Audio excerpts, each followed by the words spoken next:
Hi. Oh, sorry. Wrong reviewer. What's up, guys? Metal571 here. And today we're going to be talking about the Audeze LCD-2 Classic. And I want to focus on the review for this guy. But we're going to also, of course, integrate into the review some comparisons that I've drawn up versus the LCD-X. This is one of the newest ones because you can tell the headband is different. We'll go into that in a second after I turn my monitoring headphones up a little bit here. I know everyone's going to ask. These are the Status Audio CB1s, by the way. I'll probably put that in the description as well. So what is the LCD-2 Classic? What's the purpose of this thing? This is according to Audeze, it's a modern take on the original LCD-2 sound. So it omits the phaser technology, which are essentially waveguides.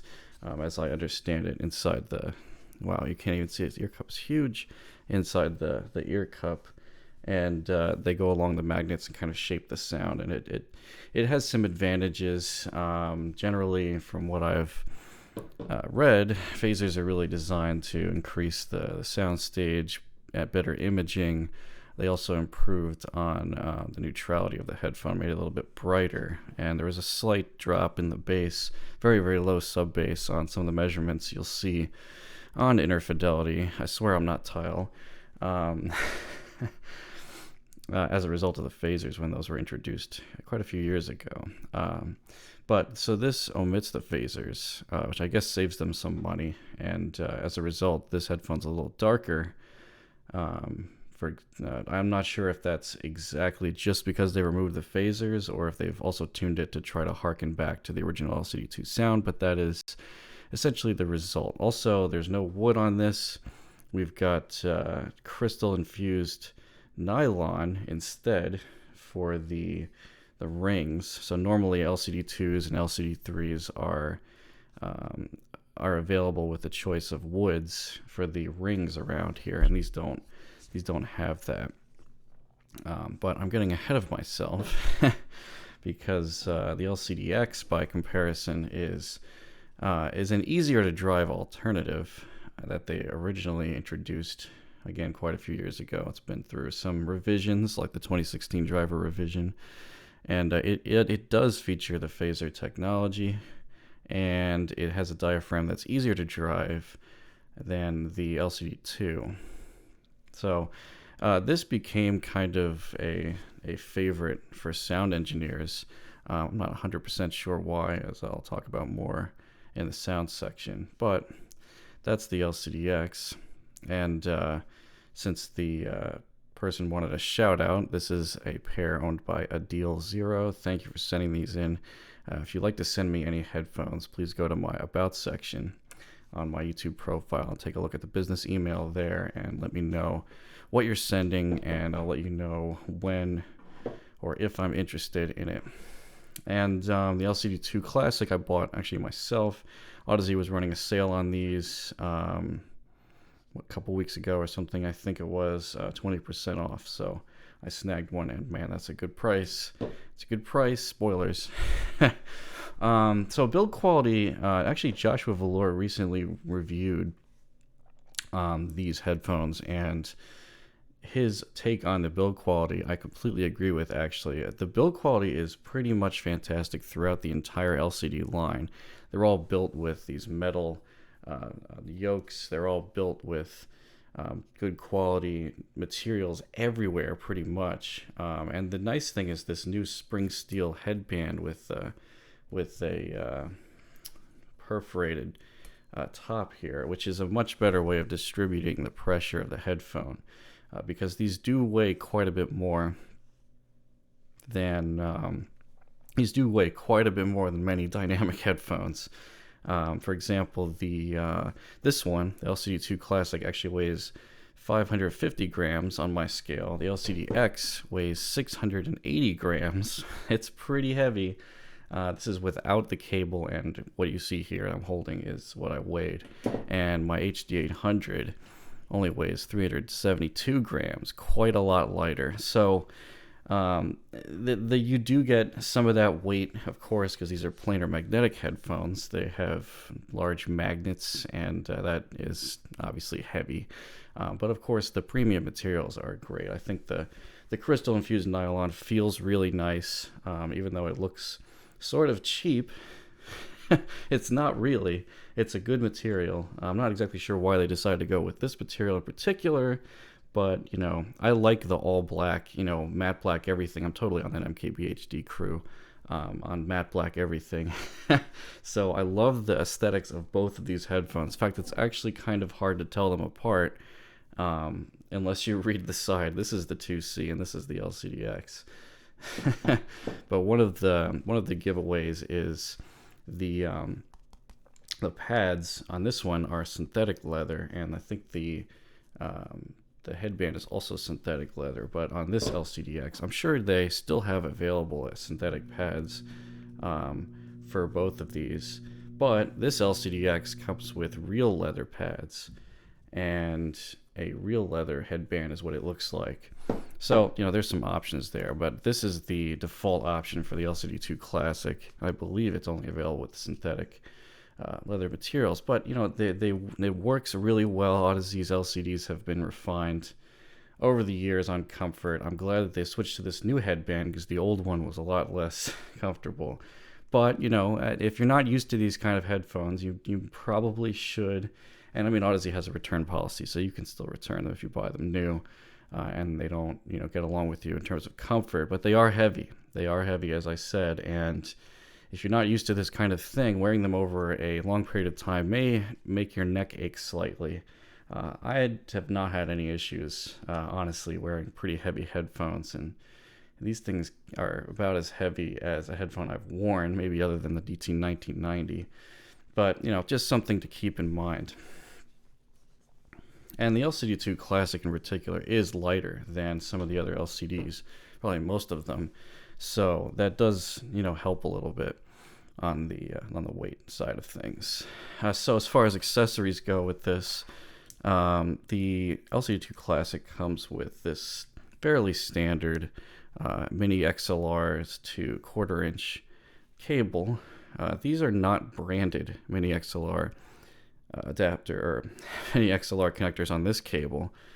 It's not braided, but it's a decent cable that doesn't hold its form too heavily, thankfully, because I've had some really bad cables on some other headphones I've reviewed, and these are fine. LCD-X though has these REAN mini XLR connectors, which seem like a name brand, decent, but pretty much a very similar cable otherwise. That's what I had in the boxes. And speaking of the box, one thing about the LCD-2 Classic, and you'll get the same thing if you buy the LCD-X, is this is the case. When you get the headphone, you literally get it in a box, and then there's foam in the box, and that's what you get. And this is to put between the pads to prevent them from being compressed, which could damage the drivers, actually. And so both of them, there's an identical box on the other side of me for the LCD-X. That was my 2 Classic box, so that's something to keep in mind. You don't get a case if you buy the LCD-2C. However, you do normally get a case with the LCD-X and the LCD-2 and 3, but if you buy the Creators Edition, I believe that's what it's called, you can get the LCD-X for $11.99, and it won't include a case, so you save a bit there. I'm not sure how long that promo is going on for. The usual price of these is $17.99, which is pretty up there, and pretty expensive for what it is. But hey, this promo is a good deal, I think, and I'll talk about that in a second because we're about to get to the sound section. So the bass, of course, as we always start with. Now the bass on these, of course, you know what I'm going to say. It's a planar magnetic headphone because it's properly made. It's pretty much a flatline bass. And so you don't really have to worry about the extension of the bass on either of these headphones. It's really, really good. Now, Harman response dictates that people prefer having a boost in the bass below 150 hertz or so, and so these don't have that. However, if you add that in with some equalization, like I tend to do a lot, these both respond very, very well, because harmonic distortion is very low generally in planar magnetic headphones in the bass region. So when you boost the bass on these guys, they respond great, and you get that wallop that you're looking for, or at least that I'm looking for anyway. But plenty of people like them as they are, because they do extend very nicely. But I find that because of the way the Harman response works, and I have another video talking about neutrality if you don't know what I'm talking about here, so take a look at that. You kind of need that extra bass to replace some of the chest thump you feel from speakers in a subwoofer in a room. So I prefer that, and they respond great. For the LCD-X, I needed about 1 dB less bass here. I think these responded a little bit better to EQ in the bass than the 2 Classic. But I previously reviewed the LCD-3, and its bass was very compressed, and I'm not hearing that anywhere near to that degree on these headphones. The planar compression that everybody complains about, it seems like, in the community is not really that bad here, if at all present. So I'm not having any issue with that. Now the mid-range is where things get really interesting because I've had Audezes at home here, and I've reviewed them before, and it's become more apparent, now that I've started using EQ regularly, that the mid-range of Audezes is kind of weird, because relative to the bass, they tend to have a 1K shout, and there's also a dip somewhere between 4 and 5K, and this is usually shared by almost every Audeze LCD. And that's what I'm hearing. Tile had similar complaints, but I didn't really understand it until I started trying to play around with EQ with these things and comparing them to my reference, like my equalized HD800 or my unequalized HD660S, and it was pretty apparent that these have a honk at 1K or 500 hertz, somewhere between those two, and then there's that dip at 4 to 5K. The LCD-X, though, is a little bit more off target, and the timbre is a little bit stranger. With the mids on this guy, there's a lot less upper mids than there probably should be. I can't believe I added 5 dB at 3.5K, and they sounded like they should after the EQ, but not before it. And so it's a very bizarre, I'm not sure why. Maybe it's this pair. Again, LCD-X is, like I said, LCDs have had many revisions, and there is some variation between units still. They're supposed to be less than there used to be, but this one needed quite a bit of upper mid boost to get it to where, I liked it. And I'm usually the guy who always complains about too many mids, as my friends say. So that was very strange. However, resolution here is very good, and of course I didn't have any issues with the resolution and the bass either. These are planars. They have great harmonic distortion in the bass, like I said, but in the mids also, they both fit nicely, I would say, into their price points. I say that a lot because I've been reviewing very good things lately rather than stuff that's not worth the price. I guess I tend to do that. Maybe I should review really bad headphones. Somebody suggested recently that I review the most sibilant headphones possible, just so I could go on a rant about them. Maybe I'll eventually do that. Anyway, yeah, the mids, the resolution on the mids on both of these is very good for their price points. You get a significant, I wouldn't say significant, you get a noticeable upgrade on the LCD-X in the mid-range in terms of speed. Now, you do have to EQ it more, though. That's the thing. The LCD-X is a little weirder frequency response in my experience here. But it does give you more for your money there in terms of resolution and detail retrieval. So I wouldn't use the LCD-X without that EQ, honestly. But out of the box, the LCD-2 Classic is more tolerable. It's very relaxed still in the upper mids, but it does still, both of these still need some 4 to 5K extra, a little less so boost on the LCD-X.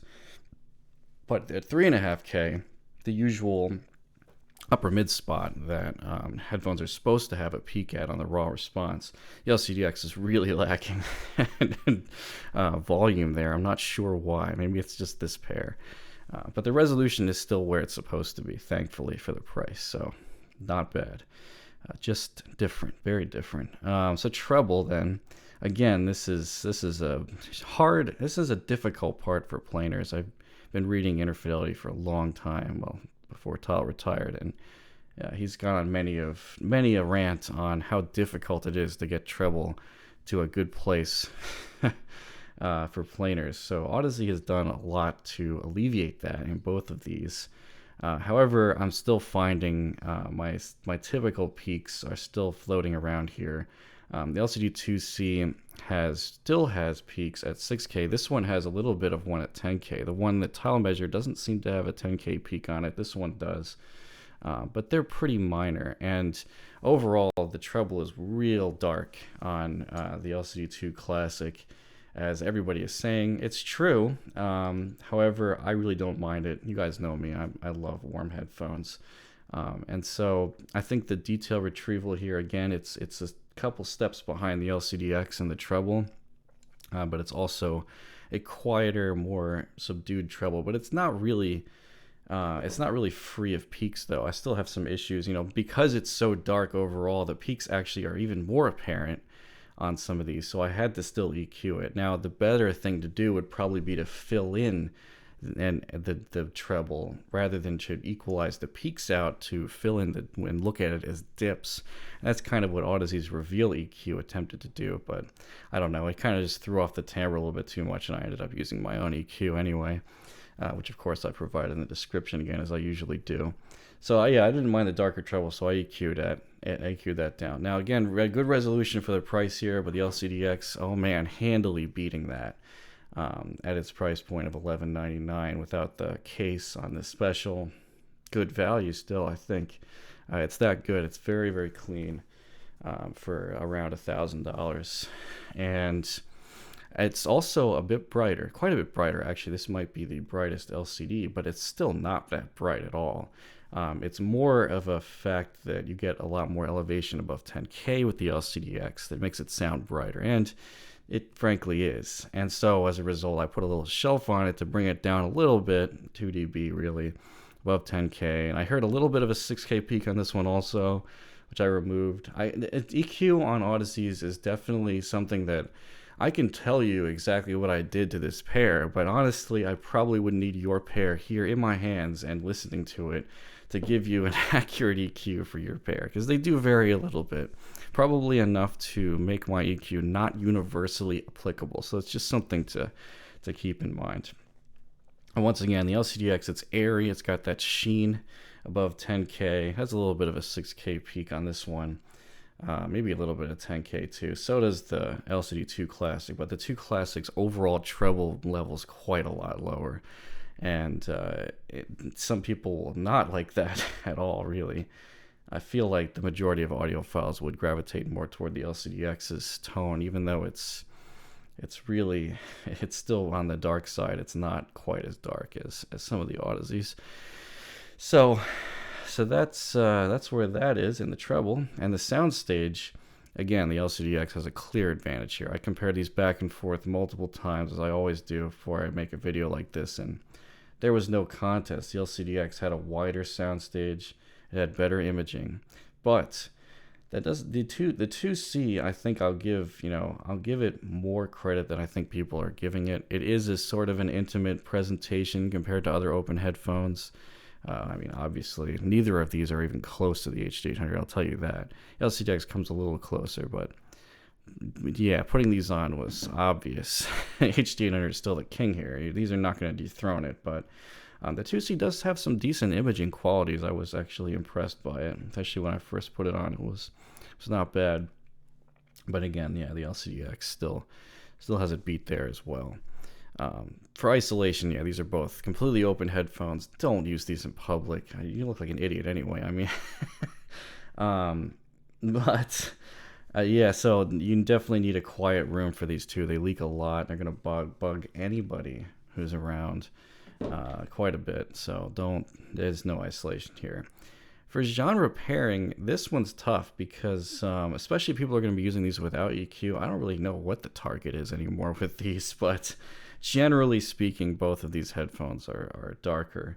And so they'll probably lend themselves better to modern music and modern mastering. If you're listening to very, very well recorded classical, or just the best possible quality recording in your 2496 world of DSDs that go way beyond that, or whatever you're listening to, these are probably not going to bring out the absolute best in that kind of recording. But since you guys know me, I tend to have a more consumer facing tone preference here, so that's why Audeze's are definitely my kind of thing. But they clearly need some help to get to where I really, really like them with EQ, of course. Less so with the 2C though. The 2C is a little bit easier, and not as much EQ was needed there, as I had to play with the LCD-X more.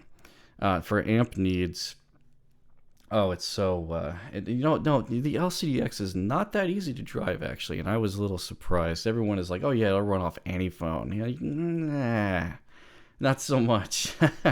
In my experience, I would estimate the LCD-X was maybe around 4 dB louder, I'd say, at the same volume on my amp, my Magni 3 in this case. And it wasn't much more. And so the LCD-2C wasn't easy to drive to begin with. So, I actually tried plugging these into my phone via the Type-C adapter for my Pixel 2 XL. And I had to reach probably 75% volume, 80% volume before these were at a fair listening level. Not loud, but slightly above average, I would say, listening level that I tend to listen to. And yeah, so they're still not that easy to drive. I would still recommend an amp for both of these. You just don't need as high powered amp for the LCD-X. And so that brings me to my overall conclusions here. And as I said earlier, I'm just going to state this again. My EQ presets are really for these units only, and you're going to have to play around for your unit if you're trying to EQ one of these.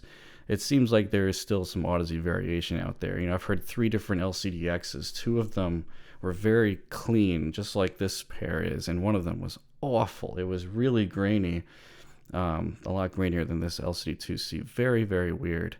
I heard one of those at a headphone meeting. I was like, is that really an LCD-X? It doesn't seem like it. So I don't know what's going on. I'm hoping there's not as much a lottery with these nowadays, but it's something to note if you haven't kept up with the LCD series. I would expect the 2C to be more consistent. It's a relatively simple headphone at this point to make. It's not using the thinnest diaphragms. It's just came out recently, so the matching should be better than it used to be in Audeze's line, etc. So that's my predictions there. And if you're buying a used LCD-X, I would recommend getting something after the 2016, because there was a driver revision in 2016 pretty much across the board in all of Audeze's products, including the LCDs. And so if you're buying an LCD-X, you should probably be looking at least a 2016 or later. But even then, I'm not sure if I would risk buying one used. But I wouldn't worry too much about the LCD-2C. And I believe these all carry the same 3-year warranty, and it is transferable between customers. So if I'm wrong about that, let me know, but I'm pretty sure that's how it works so far. So overall, again, I prefer the timbre of the LCD-2C. Doesn't need nearly as much EQ to get it to where I'm looking for in terms of frequency response, where the LCD-X needs a little bit more forceful EQ to get it to where it needs to go. So as a result, I think the timbre is a little bit off, because I had to add so much to the upper mids that was very weird on this one, and at the same time shelve down the treble slightly, 2 dB. You'll see my EQ with a shelf there. It was weird, but the end result, though, I can hear is that the driver is higher resolution, and pretty much a good deal for around $1,000. If a headphone can really be a good deal around $1,000, it's a whole nother conversation, though. So there's more oddity in the frequency response to the LCD-X that you may have to play with EQ, but the resolution is better overall. So the 2C gets a strong recommendation for me. I think these are great. I heard these in New York's Can Jam already, which is one reason why I decided to jump on them. Thought about getting these for quite a long time to complement the HD800, and I'm glad I have them. But just be aware that there are better resolving planers out there. Of course, you're gonna have to pay quite a lot to get there. It would be interesting to compare these against the HiFi and Sundara maybe in the future, though. I should have an HE560 coming soon as well, so that'd be really interesting to play with those and compare them. And so the LCD-X also, as I said, relatively fairly priced. You know, you're getting a large resolution advantage and soundstage advantage with those. I wouldn't listen to it without EQ though, so that's the problem. And then, you know, if you have to compare, and everyone's going to ask about this, the HD800 versus these, it's funny, my initial impressions was with the HD800. First, this is why it takes me so long to do these reviews. I had to re-listen to this like quite a few times. The HD800 is pretty much on par with the LCD-X in terms of resolution from my long-term testing. However, of course, it's going to lose ultimately on bass distortion. However, this is probably the best dynamic driver out there besides the Utopia. So, you know, it's definitely not bad at all. It can do bass. You'd be very surprised at what the bass on this thing can do, as I've already talked about in a previous HD800 review. And it beats all these on soundstage, but it needs tons of EQ to get it to the point where I enjoy it a lot more than either of these Audeses. So there's your kind of comparison. As you can see, these are very different headphones, despite being some from the same brand and the HD100 being very popular. And they all have strengths and weaknesses. And so I hope this helps you make a decision. Stay tuned to the channel. There'll be more coming soon, as always. Take care, guys. And I hope you like this shirt.